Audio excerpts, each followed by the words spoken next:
بسم الله الرحمن الرحيم. الحمد لله رب العالمين، والصلاة والسلام على أشرف الأنبياء وسيد المرسلين. أما بعد، فأعوذ بالله من الشيطان الرجيم. وإن تعدوا نعمة الله لا تحصوها إن الإنسان لظلوم كفار. اللہ سبحانہ و تعالیٰ کی بے شمار اور ان لمیٹڈ نعمتوں میں سے ایک بہت ہی عظیم نعمت زبان ہے. جیسا کہ اللہ سبحانہ و تعالیٰ ہی فرماتے ہیں وَقُلْ لِعِبَادِي يَقُولُ الَّتِي هِيَ أَحْسَنُ، اور آپ ان سے کہہ دو کہ جب وہ بات کریں تو اچھی بات کریں.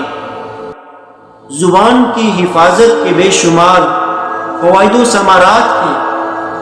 سب سے پہلا فائدہ، زبان کی حفاظت حقیقی مسلمان کی نشانی اور اس کا امتیازی وصف ہے.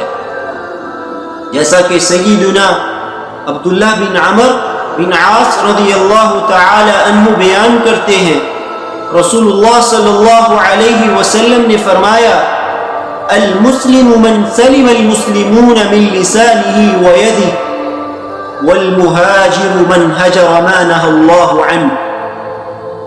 حقیقی مسلمان وہ ہے جس کی زبان اور ہاتھ سے دوسرے مسلمان محفوظ رہے، اور حقیقی مہاجر وہ ہے جو اللہ رب العزت کی منع کردہ چیزوں کو چھوڑ دیتا ہے. زبان کی حفاظت کا دوسرا فائدہ، زبان کی حفاظت دنیا آخرت کی مصیبتوں، پریشانیوں اور تکالیف سے بچنے کا ذریعہ ہے. جیسا کہ آپ صلی اللہ علیہ وسلم کے صحابی بیان کرتے ہیں من صمت نجا. آپ نے فرمایا جو انسان خاموش رہا وہ نجات پا گیا. اور دوسری روایت کے اندر سیدنا عقبہ بن عامر رضی اللہ تعالی عنہ بیان کرتے ہیں میں نے اللہ کے نبی صلی اللہ علیہ وسلم سے سوال کیا من نجا، اے اللہ کے رسول نجات کس چیز میں ہے؟ اور صحابی کا سوال دیکھیں، صحابی نے ایک ایسا سوال کیا کہ اے اللہ کے رسول ایسا عمل بتا دیجئے جس عمل کے کرنے کی وجہ سے مجھے دنیا آخرت کی پریشانیوں، فتنوں اور مصیبتوں سے نجات مل جائے. تو آپ صلی اللہ علیہ وسلم نے صرف 3 عمل بتائے. فرمایا املک علیک لسانک، اپنی زبان پہ کنٹرول رکھا کر.